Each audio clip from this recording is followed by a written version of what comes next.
Assalamualaikum warahmatullahi wabarakatuh. Nama saya Ahmad Mufarid Wastina Putra. Saya dari UPBJJ Kota Surabaya dengan NIM 0438387173. Prodi saya adalah Sistem Informasi. Terima kasih pada kesempatannya. Di video ini saya akan mempresentasikan sebuah aplikasi sederhana yang saya bangun, yaitu Crypto App. Sebuah aplikasi untuk menampilkan data harga cryptocurrency. Tujuan dari proyek ini adalah untuk membuat antarmuka yang bersih, sederhana, dan responsif untuk memantau pergerakan harga aset kripto yang datanya saya dapatkan atau saya ambil dari sebuah API yang disediakan oleh Bapak dosen yang ada di tugas 3. Agar saya bisa menunjukkan, saya akan membuka tampilan aplikasi di lokal saya.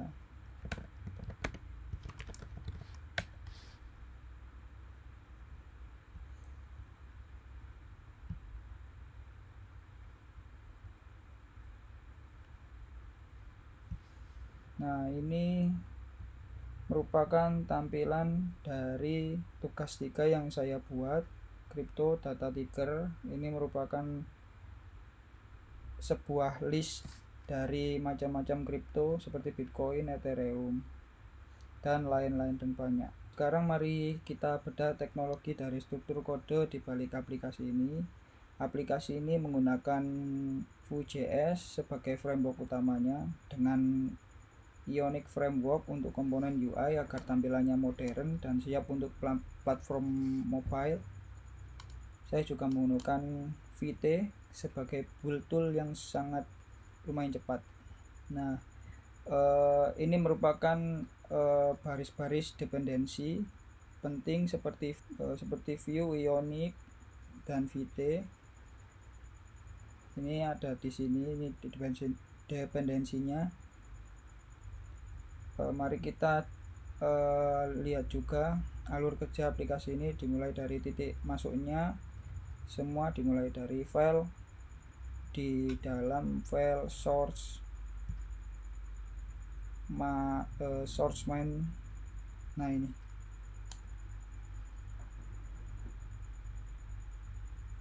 di file ini kita bisa lihat bahwa aplikasi Vue diinisialisasi, dan yang terpenting router atau sistem navigasi aplikasi juga dipasang di sini. Ini yang mengatur halaman mana yang akan tampil saat pengguna mengakses URL tertentu. Pengaturan routing itu sendiri ada di dalam direktori source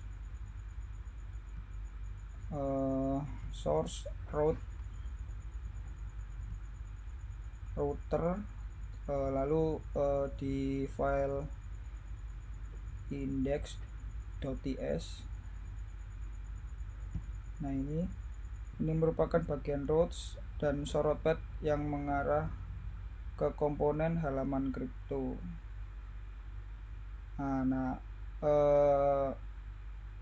Yaitu ini filenya mengarah ke crypto.vue. Seperti yang kita bisa lihat, saya mendefinisikan sebuah route atau jalur yang akan merender atau menampilkan komponen crypto.vue. Ketika diakses, komponen inilah yang menjadi inti dari aplikasi kita. Dan CryptoVue ini merupakan halaman yang ditampilkan di mobile apps ini, yaitu Crypto Data Ticker ini. Ini merupakan hasil dari crypto.vue. Sekarang mari kita masuk ke bagian paling menarik, yaitu bagaimana data kripto diambil dan ditampilkan. Semua logika tersebut yang ada di dalam source page ini ada dua bagian. Yang bagian utamanya itu script ini yang di dalamnya ada sebuah logika dan bagian template untuk sebuah tampilan. Dan logika ini termasuk juga untuk mengambil data dari link API ini saya menggunakan async await,